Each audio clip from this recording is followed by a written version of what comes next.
11ই September পাক্কা 3 সপ্তাহ বাদে তোমরা আমাদেরকে আবার দেখতে পেলে। জানি এটাতে অনেকে অবাক হচ্ছ, আবার অনেকে খুশি হচ্ছ এইটা ভেবে যে আমাদের চ্যানেলে তোমরা একটা নতুন ভিডিও পেলে। আমরা কেন ভিডিও দিচ্ছি না এই ভাবনার কিন্তু তোমাদের দুটো দিক হয়ে গেছে, একটা হচ্ছে পজিটিভ আর একটা নেগেটিভ। প্রথমে পজিটিভ দিকে আসি। আমাদের কিছু ছোট আপডেটের মাধ্যমে তোমরা জানতে পেরেছো যে আমাদের মনসা পুজো, গণেশ পুজো বাড়িতে হয়েছে বা গেছে, সেইটার এখনো পর্যন্ত কেন আমরা কোনো ভিডিও দিইনি। আর নেগেটিভ যেটা, আমাদের রাজ্যে যে এত বড় একটা ঘটনা ঘটে গেল, সেইটা নিয়ে আমরা এখনো পর্যন্ত কেন কোনো ভিডিও দিইনি। আমার মনে হয় খারাপটা দিয়ে শুরু করাটা ভালো। আমি কেন এটাকে নেগেটিভ বলছি, আমি মনে করি কোনো কিছু না জেনে সে কি পরিস্থিতিতে আছে এটা না জেনে কাউকে জাজ করাটাকে আমি অ্যাটলিস্ট নেগেটিভেই ফেলবো। এবার বলি যে আমরা কেন যেটা হচ্ছে আমাদের সাথে, মানে আমাদের রাজ্যে যেটা হচ্ছে সেটা নিয়ে আমরা কেন কোনো মুখ খুলিনি বা আমরা কেন কোনো ভিডিও দিইনি। আচ্ছা, বুকে হাতে রেখে একবার ভেবে দেখো তো যে এটা কি জোর করে করানোর জিনিস? তোমরা যেটা চাইছো যে আমরা একটা প্রপার ভিডিও বানাবো, আমাদের যে ফ্যামিলি মেম্বার আছে তাদেরকে বলবো যে তোমরাও আসো, চলো সবাই মিলে আমরা বিচার চাই, সবাই মিলে মিছিলে জয়েন করি। মানে অ্যাকচুয়ালি তো তোমাদের মতো আমরা ইনফ্লুয়েন্সার, আমরা ইনফ্লুয়েন্স করলে মানুষ এই জিনিসটা ঠিক করবে। একবার ভেবে দেখো তো এই যে ঘটনাটা ঘটেছে সেটা কি আদৌ আমাদের বলাতে তোমাদের করাটা প্রয়োজন? গোটা রাজ্যে যে এত মানুষ আছে, তাদের কারো না কারো বোন আছে, কারো মা আছে, কারো দিদি আছে, কারো বউ আছে, কারো মেয়ে আছে। তা আমি তো মনে করি যে এইটা ভেবেই তাদেরকে বেরোনো উচিত, কারো কথায় নয়। আমরাও তো কারো কথায় বেরোয়নি। এবার যারা বলছো আমরা কেন কোনো মুখ খুলিনি, কেন কোনো ভিডিও করিনি বা কেন তোমরা বেরোনি, সবাই জানে এটাই যে আমরা বেরোইনি। সব জিনিসটা একদম পছন্দ করি না। এটাকে একটা কন্টেন্ট বানিয়ে নিয়ে 10টা ভিডিও দেব, একদম এটা আমরা চাইনি। আমাদের যেটা করণীয়, একটা মানুষ হয়ে যেটা আমাদের করণীয় আমরা সেটা করেছি। আর সেইটা যদি তোমরা আমাদের ইনস্টাগ্রামে ফলো করতে তাহলে এই জিনিসটা জানতে পারতে। মানে আমি কিন্তু সবার কথা বলছি, আমি তাদের কথা বলছি যারা আমাদেরকে এই কমেন্ট গুলো পাস করছে। তারা যদি আমাদের ইনস্টাগ্রামে ফলো রাখতো তাহলে তারা জানতে পারতো আমরা কি করছি কি না করছি। প্রথমত এই কৈফিয়ত গুলো আমরা দেওয়ার প্রয়োজন মনে করি না যারা এই নেগেটিভ থট নিয়ে কোনো কমেন্ট পাস করে। যারা আমাদেরকে ভালোভাবে জিজ্ঞাসা করেছে যে তোমরা ইনস্টাগ্রাম ইউজ না করতে পারো, তা সেই জায়গা থেকে যারা ভালোভাবে আমাদের পজিটিভলি জিজ্ঞাসা করেছে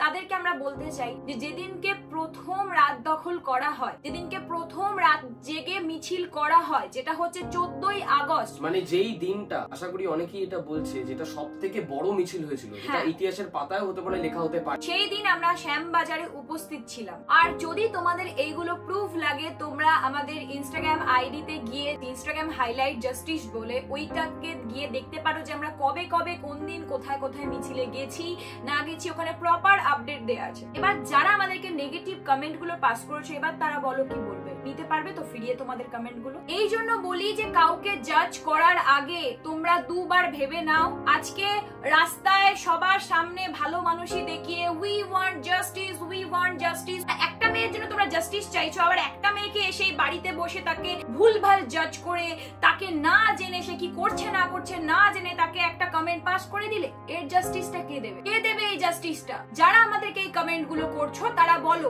আমি চাই তোমরা কমেন্টে আমাকে উত্তর দাও। আমি কিন্তু বারবার বলছি, আমি সবাইকে এই কথাটা বলছি না, যারা আমাদেরকে ভুল জিনিস, নেগেটিভ জিনিস ছড়াতে চাইছো সবার সামনে, তাদেরকে আমি এই কথাটা বলছি। আচ্ছা তোমরা বলো তো যে আজ যদি এই বিষয়টাকে নিয়ে আমরা 10টা ভিডিও বানাতাম, তখনও কি আমরা ভালো হতাম? তখন তোমরা কি কমেন্ট পাস করতে যে এটাকে ওরা কন্টেন্ট পেয়ে গেছে, আদৌ কি তোমরা মনিটাইজেশন অফ রেখে ভিডিওগুলো করছো কিনা? মানে আমরা তো বুঝতে পারছি না যে এগুলোও দোষ পিছলেও দোষ। আজকে আমি ঠিক আছে এই বিষয়টা ছাড়লাম, আমরা যখন নিজের সামর্থ্য মতো কিছু মানুষকে সেবা করি বা দান করি, হ্যাঁ অবশ্যই সামান্য কিছু, সেটার যখন আমরা ভিডিও করি সেখানেও তোমাদের প্রবলেম থাকে। তার দুটো রিজন আছে যে কেন আমরা কাউকে কোনো দান বা সেবা করার সময় ভিডিও করি। এক হচ্ছে আমরা যখন ছোট ছিলাম, আমরা যখন রাস্তায় কাউকে এরকম কোনো কিছু দান করতে দেখতাম, সেটা সামান্য 5 টাকার জিনিস হতে পারে, সেটা 50 টাকার জিনিস হতে পারে, সেটা 500 টাকার জিনিস হতে পারে। অথবা আমরা যে মোবাইলেও যে এখনো পর্যন্ত আমরা যখন কোনো ভিডিও দেখি, আমার মনে কিন্তু একটা উৎসাহ আমাদের মনে জাগে যে এই জিনিসটা হয়তো আমরাও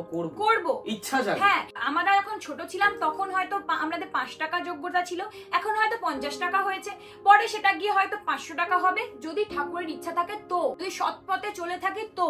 সেটাই আমরা চাই যে যাতে আমাদেরকে দেখে আমাদের থেকে ছোট যারা আমাদের ভিডিও দেখে তারাও ভাববে যে আজ যদি আমি একটা জায়গায় পৌঁছই, কেন আমাকে 500 টাকাই বা কেন দিতে হবে, আমি 5 টাকা দিয়েও একটা বিস্কিট তাকে হেল্প করতে পারি। ওটা তো একটা রিজন গেল। আর একটা রিজন হচ্ছে আমরা আমাদের ভিডিওতে সবকিছু শেয়ার করি, লাইক ভালো খারাপ, দুঃখ, সুখ সবকিছু শেয়ার করে নিই, বিকজ তোমাদেরকে আমরা ফ্যামিলি মেম্বার বলি। সেই জন্য সেটাকেও আমরা যা যা করছি সেটাই তুলে ধরছি। সেটাতেও তোমাদেরকে কি প্রবলেম থাকে তোমরা কি কমেন্ট করো, তোমরা যদি আমাদের ওই ভিডিওগুলো গিয়ে এখনো দেখো কমেন্ট সেকশনে দেখতে পারবে। যদি এটা মন থেকে করতে কোনোদিন তোমরা ভিডিও অন করতে না। 1 টাকা দিয়ে তোমরা 1000 টাকা কামিয়ে নিচ্ছ, বা সামান্য কিছু উপকার করে লাখ লাখ টাকা কামিয়ে নিচ্ছ। আজকে আমরা ভিডিও করিনি বলে তোমাদের প্রবলেম, যখন ভিডিও করি তখনও প্রবলেম। যারা ভাবে তারা হয়তো এটাও বলবে যে এইটা নিয়ে তোমরা হয়তো মুখ খোলনি, কি কারণ? কারণ এটা মুখ খোলার বিষয় না, প্রত্যেকটা মানুষের নিজে থেকে এটা এগিয়ে আসা উচিত। কিন্তু তোমরা প্রত্যেকটা ভালো খারাপ যখন শেয়ার করো তখন এটাও কেন তোমরা শেয়ার করলে না? হ্যাঁ, এটারও একটা কারণ আছে। আমরা চেয়েছিলাম ভিডিও করতে কিন্তু করে উঠতে পারিনি। আমাদের যে কাজের জগৎটা বা কাজের মাধ্যমটায় আমরা ফিরে আসতে পারিনি। যখন আমরা ভিডিও ইউটিউবে করতে পারি না, আমরা ছোট ছোট রিলস এর মাধ্যমে তোমাদের বিনোদন করে থাকি, বিনোদন দিয়ে থাকি, আমরা সেটাতেও ব্যাক করতে পারিনি। কারণ এই ট্রমাতে থেকে আমরা দুজনেই বেরোতে পারছিলাম না। এই কথাটা বলতে একটা কথা আমার মাথায় এলো। আমাদের যে লাস্ট ভিডিও আছে যেখানে আমি মনসা পুজোর আমাদের ছাদে প্যান্ডেল হয়েছে, ঠাকুর দেখতে গিয়েছি আমরা, লাস্ট যে আমাদের ভিডিও আছে ইউটিউবে, তো সেখানে একজন বোন বা দিদি কেউ একজন কমেন্ট করেছে আমাদেরকে যে আজ তোমরা এই যে আনন্দ উল্লাস যেগুলো করছো সেটা যদি তিথি বা মিনির সাথে হয়ে থাকতো সেটা কি তুমি করতে পারতে? তোমার বাড়ির পুজো করতে পারতে? আচ্ছা, একটা কথা বলো তো, তুমি যদি একটা সঠিক মানুষ হয়ে থাকতে তোমার মাথায় এই চিন্তাটা আসতো কি করে বা এলো কি করে? আমার তো মনে এটাই প্রশ্ন। তুমি তো একটা মেয়ে, তোমার মনে এই চিন্তাটা অন্য কাউকে নিয়ে এলো কি করে? এই যে মেয়ে কথাটা বললে, সবাই অনেক আগে থেকে জানি যে মেয়েরাই মেয়েদের শত্রু, আর এটা এখন তো আরো বেশি করে রিয়েলাইজ করছি আমরা। একটা মেয়েরাই দেখবো মেয়েদের পোস্টে গিয়ে বাজে বাজে কমেন্ট করে। আমরা ছোটবেলায় না একটা কথা শুনতাম, জানো তো, যে আগে ঘর বিচার করো তারপরে পরকে বিচার করতে আসো। এই আমিও না এই ভিডিওর মধ্যে একটাই জিনিস বলতে ইচ্ছা করছে, তুমি আগে নিজে ঠিক হও। তুমি যে হও না কেন, তুমি আগে নিজে ঠিক হও, নিজের মেন্টালিটিকে ঠিক করো। বা যারা যারা দেখছো ভিডিও, যতজনের কাছে ভিডিওটা আমাদের যাচ্ছে, বা আজকে আমাদের পৃথিবীর যতজন মানুষ আছে, তারা যদি সবাই নিজেকে বিচার করে বা নিজেকে ঠিক করে একবার ফেলে না, তাহলে আজকে আর এই জাস্টিস চাইতে হতো না, এই বিচারের জন্য রাস্তায় নামতে হতো না প্রত্যেকটা মানুষকে। প্রতিবার ভাবি যে এই খারাপ খারাপ যারা কমেন্ট করে তাদেরকে একদমই কোনো উত্তর দেব না। আমি জানি এই ভিডিওটাতে যখন আমি ভিডিও ছাড়বো, আমাদের যারা কাছের মানুষ আছে, যারা আমাদেরকে বোঝে, আমাদের সুখে দুঃখে থাকে, তারা আমাদের কমেন্ট করবে যে দিদি বেকার এদের কথা কান্না দিয়ে এগিয়ে যাও, এটাই বলবে। কিন্তু কি বলতো, আমরাও তো একটা মানুষ, আমাদেরও তো একটা মেন্টাল প্রেসার পড়ে মাথায়। যেখানে তুমি ঠিক, যেখানে তুমি ব্যালেন্স করে চলতে পারছো, সবসময় যে খারাপ হচ্ছে মানে খারাপটা নিয়েই চলতে হবে তা নয়। খারাপ ভালো দুটো নিয়ে যখন তুমি ব্যালেন্স করতে পারছো, সেই জায়গা থেকে তোমাকে একজন এরকম ভাবে ব্যালেন্স হেলিয়ে একদম তোমাকে খারাপে ঠেলার চেষ্টা করছে। সেই জায়গায় আমি মনে করি যে কিছু টাইমে তোমাকেও কথা বলা উচিত, কিছু টাইমে তাদেরকেও বোঝানো উচিত। আর হতে পারে যে কিছু বললে তারা হয়তো সেই জিনিসটা বের করে দেবে, তারাও হয়তো নেগেটিভ থেকে পজিটিভ হয়ে যাবে। যারা এরম ভাবে সবার সামনে ভালো সেজে উই ওয়ান্ট জাস্টিস করছো করে, বাড়ি এসে যারা লড়ছে দিনে রাতে, যারা রোদে পুড়ে বৃষ্টির মধ্যে যারা বিচার চাইছে, তাদেরকে একটা বাজে বাজে কমেন্ট পাস করে দিচ্ছি, বা নিজে বেরোতে পারছি না বলে তাদেরকে নিয়ে জাজ করে ফেলছি, তাদেরকে আমি বলতে চাই নিজে ঠিক হও প্লিজ। মুখে না বলে নিজের মন পরিষ্কার করো, নিজে ঠিক হও, পজিটিভ থাকো, নেগেটিভ নিও না। এই ভিডিওটার মধ্যে না কমেন্ট আসবে, এই যে প্রোমো পার্টটা তোমরা কিছুক্ষণ আগে দেখতে পেলে, এইটা তো অনেকে কমেন্ট করবে যে দাদা এই ভিডিও তো প্রমোশন, এই ভিডিও তো তুমি ব্র্যান্ড ঢুকিয়ে দিলে, কাজবাজ করছো না। এই যে এখন যে বিচারের জন্য আমরা যে লড়ছি, আমরা প্রত্যেকদিন রাতে যে মিছিল জয়েন করছি, সকালবেলা কি তুমি উঠে কোনো কাজ করছো না? এই খাওয়া দাওয়া বন্ধ করে দিয়েছো, নিজেকে পরিষ্কার পরিচ্ছন্ন রাখা বন্ধ করে দিয়েছো, নাকি নিজেদের কর্মক্ষেত্র বা তোমাদের যেখানে কাজ করতে হবে সেটাকে টোটালি অফ করে রেখে দিয়েছো? ইচ্ছা করে সম্পূর্ণ অ্যাড করেছি একটাই কারণে, যাতে তোমরা বোঝো যে কাজ আমাদের সকালে, তার মধ্যে থেকেও যে আমরা রাতে মিছিল জয়েন করছি, এটাই সব থেকে বড় বিষয়। প্রত্যেকটা জিনিসের একটা পজিটিভ থাকে, একটা নেগেটিভ থাকে, তাই নেগেটিভটাকে না ধরে পজিটিভ সাইডটাকে ধরো না। ওরাও করছে, আমরাও করছি। আমরা এই যে মিছিলে যাচ্ছি, আমরা চোখের সামনে দেখতে পাচ্ছি অনেক মানুষ, মানে বেশিরভাগ মানুষ তারা অফিস থেকে এসে মিছিলে জয়েন করছে। জোম্যাটো বয়, তারা জোম্যাটো সারা দিন মানুষের খাবার এদিক ওদিক রোদে জলে পুড়ে ভিজে খাবার পৌঁছে দিচ্ছে, তারা তাদের কাজ করে এসে মিছিলে জয়েন করতে, সারা রাত মিছিল করছে। বয়স্ক জেঠুগুলো চা বিক্রি করছে, কেন? তারাও তো শুধু মিছিলে দাঁড়িয়ে থাকতে পারতো, চা না বিক্রি করতে পারতো। সবাই চাইছে ব্যালেন্স করে চলতে, কারণ তাদেরও পেট আছে। আমরা প্রতিবাদ করছি মানে সবকিছু ছেড়ে প্রতিবাদ করবে এটা কোথাও লেখা নেই। তারা দুটো ব্যালেন্স করতে পারে তারাই সঠিক। তাহলে আমরা সবকিছু কাজকর্ম ফেলে দিয়ে তোমাদের কথায় লাইভ অন করে বা সারাক্ষণ ভিডিও অন করে রেখে আমরা ওখানে মিছিল করবো, তাতে আমাদের পেটের দায় তোমরা নেবে তো? আমাদের ভরণ পোষণের দায়িত্ব তোমরা নেবে তো? আমার মনে হয় কি প্রত্যেকটা মানুষের না এই মুহূর্তে দাঁড়িয়ে নিজেকে বোঝানো উচিত বা নিজের বোঝা উচিত আমাদের এবার ঘুরে দাঁড়াতে হবে। আমাদের নিজের মনকে একটা এমন জায়গায় নিয়ে যেতে হবে যেখান থেকে এই রকম খারাপ কাজ যাতে আমরা না দেখতে পাই। যে জায়গায় যেই সময় আমাদের সবাইকে একজোট হওয়া উচিত, খারাপ ভালো শত্রুতা সবকিছু ভুলে একসাথে হাতের উপর হাত রেখে চলা উচিত, এই জায়গায় আমরা এইভাবে কমেন্ট পাস করছি। যারা লড়ছে তাদেরকে এইভাবে কমেন্ট পাস করছি, তাদেরকে জাজ করে ফেলছি। কোনোদিন এইভাবে জাস্টিস হবে না, কোনোদিন এইভাবে জাস্টিস পাবো না। আমরা যদি সবাই একজোট না হই, যদি আমরা সবাই মিলে না এক হই, তাহলে কোনোদিন আমরা জাস্টিস পাবো না। একটা বিষয় আমি বলতে বলতে আটকে গেল ব্যাপারটা। এ আমাদেরকে এই কমেন্টটা করেছে, মানে আমাকে না, সরি তুষারকে কমেন্টটা করেছে যে আজ যদি তিথির বা মিনির যদি আজকে এইরকম অবস্থা হতো, তুমি কি পুজো করতে পারতে বা তুমি কি এই মজা যেগুলো তুমি প্ল্যান করেছো এগুলো করতে পারতে? আমি তাকে বলতে চাই তার কতটা এই বিষয়ে নলেজ আছে আমি জানি না, তাও আমি তাকে ক্লিয়ার করতে চাই। এই যে মনসা পুজো, আমার শ্বশুর বাড়ির পুজো, এটা 43 বছর আগের পুজো। এমনকি এটার এরকম নিয়ম আছে যে যদি কেউ মারা যায়, বলতে নেই, যদি কেউ মারা যায় তাও আমাদের এই মায়ের পুজো হবে, বাড়ির পুজো আটকাবে না। সেটা হয়তো বড় থেকে ছোট হয়ে যাবে, মানে এমনকি বাইরের লোককে দিয়ে পুজো করানো হবে, সম্পূর্ণ কিন্তু পুজো করতেই হবে। যাদের বাড়ির পুজো হয়, ক্লাবে বলো বা বাড়িতে বলো, তারা সবাই জানে যে এই যে প্যান্ডেল থেকে বলো, বাজনা থেকে বলো, ঠাকুর থেকে বলো, এগুলো কিন্তু একদিন আগে বললেই, অর্ডার দিলেই পরের দিন এসে কেউ দিয়ে যায় না। এগুলো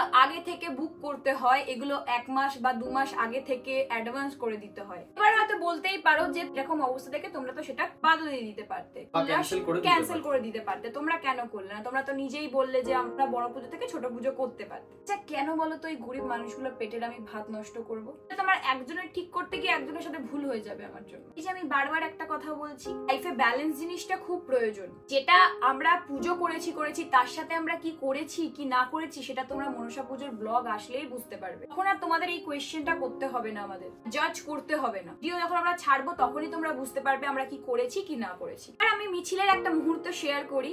1 সেপ্টেম্বরের একটা মিছিলে আমরা যোগদান করি। এখানে আমাদেরই তিথি তুষার মানে তিথি তুষার ফ্যামিলি মেম্বারের সাথে আমাদের দেখা হয়। আমরা যতগুলো মিছিলে গেছি প্রচুর তিথি তুষার ফ্যামিলি মেম্বারের সাথে দেখা হয়েছে। তারা আমাদের সাথে কথা বলতে এসছে, আমাদের সাথে কথা হয়েছে। তারা সবাই জানে আমরা মিছিলে ছিলাম কি ছিলাম না। ঠিক তারা যদি ভিডিওটা দেখে তারা অবশ্যই কমেন্ট করবে।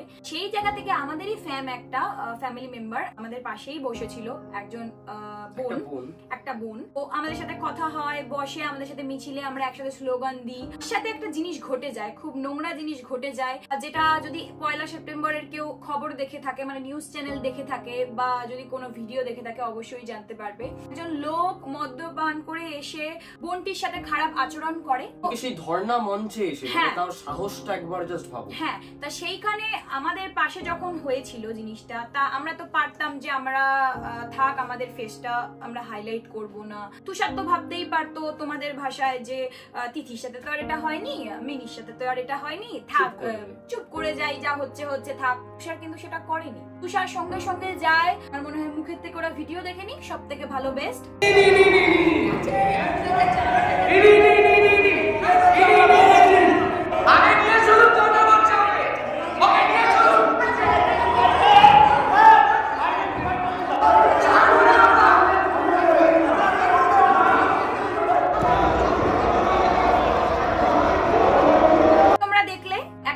কি থাকে না যে তুমি যদি কেউ বুঝতে না চায়, তাকে যতই বোঝাও যতই যা কিছু দিয়ে বোঝানোর চেষ্টা করো, তারা কোনোদিন বুঝবে না। এই আমাদের এইটুকু শেয়ার করার ছিল, আমরা করলাম। আর হ্যাঁ, সেখান থেকে তাকে আমরা সেই জায়গা থেকে সেই লোকটাকে আমরা শনাক্ত করি, এসে তাকে সেই ধর্ণা মঞ্চে আমরা নিয়ে আসি যেখানে আমরা অ্যাকচুয়ালি বসেছিলাম সবাই, এবং তার গায়ে কোনো হাত না তুলে, যেমন আইনটা আমরা নিজেদের হাতে কিন্তু নিইনি, অবশ্যই সেখান থেকে তাকে আমরা পুলিশের হাতে তুলে দিই। আমরা আইন হাতে না তুলে, যেটা আমাদের সেই মুহূর্তে করানো উচিত ছিল পুলিশের হাতে তুলে দেওয়া, সেটা আমরা তুলে দিয়েছি। এরকমই যদি আমরা লাইফে পথে চলাকালীন যে কোনো জায়গায় যদি এরকম কোনো ভুল কাজ বা কোনো ভুল জিনিস দেখতে পারি, আমাদের সঙ্গে সঙ্গে আমাদের প্রতিবাদী কণ্ঠস্বরটাকে তুলে ধরা উচিত, এখানে প্রোটেস্ট করা উচিত। তবে দাঁড়িয়ে বোধহয় আমাদের দেশটা বা রাজ্যটা আজকে সঠিক পথে পরিচালিত হবে। এই কদিন ধরে আমরা প্রচুর ভিডিও দেখতে পাচ্ছি, এই পরিস্থিতিতেও আমরা অনেক রকম নোংরা খবর শুনতে পাচ্ছি। এমনকি কিছুদিন আগে আমার একটা ভিডিও সামনে এসেছে, একটা দিদি বা বোন সামথিং কেউ একটা হবে, তার সাথে একটা ঘটনা ঘটেছে। তিনি যাচ্ছিলেন, বয়স্ক লোক এসে তার সাথে খারাপ আচরণ করে, তাকে টাচ করে কিছু একটা খারাপ জিনিস করে। সেই জায়গা থেকে সেই বোনটা চেঁচায়, বলে বাঁচাও বাঁচাও, সবাইকে বলে, ধরার চেষ্টা করে, এমনকি তার হাত থেকে ছিনিয়ে বেরিয়ে যায়। কেউ তাকে হেল্প করে না, এমনকি ওইখানের একজন ফল বিক্রেতা তাকে বলে তুমি চেঁচাচ্ছ কেন। আমি এই ভিডিওগুলো দেখে আমার গায়ের রক্ত ফুটছিল যে আজকে আমরা সবাই জাস্টিস চাইছি, সেই জায়গায় অত ভিড়ের মাঝে তো লোক, সেই বোনটা বলছে যে এরাম না যে ফাঁকা এলাকা, সবাই অত ভিড়ের মাঝে সবাই তাকিয়ে দেখছে, সবাই ভিডিও করছে, কিন্তু কেউ আসছে না। তা এইভাবে কিভাবে জাস্টিস হবে? তুই ওয়ান জাস্টিস চেঁচিয়ে দিচ্ছি, কিন্তু যখন আমাদের চোখের সামনে কারোর সাথে কিছু হচ্ছে আমরা সেখানে গিয়ে প্রোটেস্ট করতে পারছি না। এই ভিডিওটা দেখে আমার নিজেরই রক্ত ফুটছিল। কিভাবে একটা পাশের ফল বিক্রেতাকে এটা বলতে পারে যে তুমি চেঁচিও না? এই মুহূর্তে এই জিনিসগুলো বেশি বেশি করে হচ্ছে। খারাপ লোকগুলো মনে হচ্ছে না সুযোগ পেয়ে গেছে, এই টাইমে আরো বেশি করে খারাপ করবো নাকি? কত তোমাদের ভুলগুলো ধরিয়ে দেবো বলো তো? আমাদের ইনস্টাগ্রামে আমরা একটা গণেশ পুজোর ভিডিও ছাড়ি, লাস্ট ভিডিও, সেখানে একটা বোন বা দিদি আমাদেরকে কমেন্ট করে যে পয়সা হলে ভূতের বাবার শ্রাদ্ধ হয়, মা হাতিটার জন্য কেউ বের হলো না, ঘটা করে আবার গণেশ চতুর্থী করছে। এমন করে কমেন্ট পাসটা করেছে মনে হচ্ছে এই মা হাতিটার সাথে যেটা হয়েছিল সেটা আমরা করেছি। এরম বিষয় যে আমরা বেরোলেই সেই মা হাতিটা বেঁচে যেত, সেরম কোনো পাওয়ার আমাদের কাছে থাকতো যে আমরা বেরোলেই, আমরা কাজ বন্ধ করলেই, আমরা মিছিলে দাঁড়ালেই সব বিচার সবাই পেয়ে যেত, আর কোনো ভুল হতো না দেশে বা রাজ্যে, তাহলে আমাদেরকে বলতে হতো না সেটা, আমরা অবশ্যই বেরোতাম। কিন্তু তোমরা যেভাবে আমাদেরকে কমেন্ট পাস করছো মনে হচ্ছে যে আমাদের সব নেওয়া খাওয়া কাজ কর্ম সব মানে আইডি ফাইডি সব ডিলিট করে দিয়ে মানে একেবারে বেরিয়ে যাবো, ঝামেলা করতে বেরিয়ে যাবো। তাদের কাছে এই পাওয়ারটা আছে, তারা কিছু করতে পারছে না। এত মানুষ সারা রাত জেগে কিছু করতে পারছে না, আর আমরা এর আগে যে আন্দামানে যে একটা প্রেগনেন্ট হাতির সঙ্গে যে ঘটনাটা ঘটেছিল, আনারসের মধ্যে বোম পুড়ে তাকে খাইয়ে দেওয়া হয়েছিল, সেটা নিয়েও আমরা অনেক কিছু পোস্ট করেছি। তাতে কি কেউ সেই হাতিটাকে জাস্টিস পেয়েছিল? বা এই তারপরেও তো এই কেসটা ঘটে গেল। তাহলে আজ আমরা এটা নিয়ে প্রোটেস্ট করব, কাল আবার একটা হবে। আমি মনে করি ভগবান আমাকে পাঠিয়েছে, আমি আমার ভালো কর্ম করব, আমার সামনে যেটা ঘটছে আমি সেটাকে প্রোটেস্ট করতে পারি। সব জায়গায় গিয়ে তো আমার প্রোটেস্ট করা পসিবল হবে না। যারা খারাপ কর্ম করছে তাদের শাস্তি তারা পাবে। এটা একদমই তোমরা ভেবো না যে কাউকে ডাউন করে তোমরা উপরে উঠতে পারবে। এই টপিকে আমাদের আর কোনো ভিডিও আসবে না, আর যা আসবে আমাদের কাজের ভিডিও আমরা ফোকাস করব। যারা আমাদের ভালোবাসো, যারা আমাদেরকে বলছো গণেশ পুজোর ভিডিও কবে আসবে, মনসা পুজোর ভিডিও কবে আসবে, তাদেরকে বলছি খারাপ সময় চলছে, সবার মতো আমরাও শোকাহত, এমনকি এই গোটা রাজ্যে প্রচুর মানুষ শোকাহত। সেই জায়গা থেকে আমাদের ভিডিও আমরা ছাড়তে পারতাম না, আমাদের মন দেয়নি ভিডিও ছাড়বো বা আনন্দটা তুলে ধরবো তোমাদের সাথে। সত্যি কথা বলতে ভাবিনি যে এই জিনিসটা এত লং টার্মে যাবে বা এত দিন অবধি, মানে এতদিন হয়ে গেল তারপরও আমরা কোনো জাস্টিস পাবো না, এটা আমরা ভাবিনি। জন্যই আমরা ভিডিও ছাড়িনি। আমরা দেখতে পাচ্ছি যে অনেক দিন হয়ে যাচ্ছে, এবার আমাদের কাজে আমাদের ফেরা উচিত, যার জন্য এই ভিডিওর পর থেকে তোমরা আমাদের গণেশ পুজো, আমি শিওর বলতে পারছি না, হতে পারে গণেশ পুজো বা আমাদের মনসা পুজোর ভিডিও তো 2-3 দিন পেছোতে পারে। কেন বলতো? আমাদের মধ্যে সেই প্রতিবাদী চিন্তা ভাবনা বা প্রতিবাদটা কিন্তু এখনো থেমে যায়নি। পারে কালকেও রাস্তায় বা আজকে রাস্তায়, হতে পারে কি হবে হয়তো কোনো একটা জায়গায় বসে আছি প্রতিবাদের জন্য। সে তো অবশ্যই। আমাদের ভিডিও ছাড়ার সাথে সাথে আমরা এটা কিন্তু বলছি না যে আমাদের ভিডিও আমরা কন্টিনিউ করবো মানে এবার আমরা প্রতিবাদটা ছেড়ে দেব। প্রতিবাদ আপনারা করুন, হতে পারে আপনাদের প্রতিবাদের ভাষাটা অন্যরকম হয়, বাট করুন, সবাইকে বেরোনো উচিত। এবারে আমরা আমাদের কাজের সাথে সাথে, আমরা যে এতদিন আমাদের কাজ বন্ধ রেখে প্রতিবাদ করেছি, এবার থেকে আমাদের কাজের সাথে সাথে আমাদের প্রতিবাদ চলেছিল, চলছে আর চলবে। আবার এখনো অনেকের নতুন মন্তব্য আমি যেটা দেখতে পাচ্ছি বিভিন্ন ফেসবুকে, আমরা উৎসবে ফিরছি। একদম ফিরবেন না, কিন্তু তাই বলে পুজোটাকে বন্ধ করার চেষ্টা করবেন না। এটা আমি কেন বলছি? যারা এই জিনিসটাকে ধামা চাপা দিয়ে পুজোটাকে বড় করতে চাইছে, এইটাকে আমি একদমই সাপোর্ট করব না। কিন্তু তা বলে আমাদের যে পুজো, এই পুজোতে যাদের রুজি রোজগার চলে, প্রচুর মানুষ আছে এই পুজোতে কামিয়ে তারা সারা বছর চালায়, তাদের পেটে অন্তত লাথি মারবেন না। আপনারা পুজোয় বেরোন, পুজোয় বেরিয়ে সবাই মিলে বলুন উই ওয়ান্ট জাস্টিস। প্রত্যেকটা মণ্ডপের লাইনে দাঁড়িয়ে বলুন উই ওয়ান্ট জাস্টিস। মণ্ডপে ঢোকার পথে প্রত্যেকটা মুহূর্তে খালি একটাই কথা বলুন, উই ওয়ান্ট জাস্টিস। প্রতিবাদটাকে থামাবেন না প্লিজ। এই উৎসবে যাওয়ার পরে তো আমরা আবারও বড় সড়ো ভাবে নামবো, তো দিন না বিচার পাচ্ছে আমরা মুখ বন্ধ করব না, তাতে 5 থেকে 2-4টে মানুষ সরে যাক না কেন, শেষ পর্যন্ত আমরা থাকবো। তো এরপরে আমাদের এই নিয়ে আর কোনো ভিডিও আসবে না। আশা করছি আমি তোমাদের সবকিছু ক্লিয়ার করতে পেরেছি। এরপরে আমি আর কোনো হেড কমেন্ট পাবো না, আশা রাখছি আমি। এবার যারা করবে তাদেরকে আমি একদম বাতিলের খাতায় ফেলে দিচ্ছি। সাথেও যদি আপনাদের মনে হয় যে আমরা হয়তো কোনো প্রতিবাদী মিছিলে যোগদান করছি না, তারা আমাদের ইনস্টাগ্রামটাকে ফলো রাখতে পারেন, এখানে কিন্তু আমরা প্রতিনিয়ত আপডেট দিতে থাকি। আর যে কথাটা আমি সবার প্রথমে বললাম যে এই জিনিসটা জোর করে করার জিনিস নয়, জোর করে ঠেলে পাঠানোর জিনিস নয়, কিন্তু তাও লাস্ট বারের মতো আমরা দুজনে বলতে চাই যে আসুন।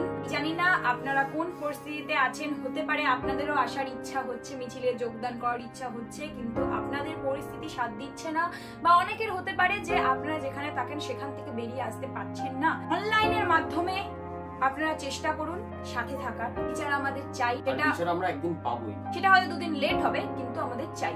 লাস্ট বারের মতো বলতে চাই, উই ওয়ান্ট জাস্টিস। যখন এই ঘটনা ঘটে তখন আপনারা তো এখানেই ছিলেন,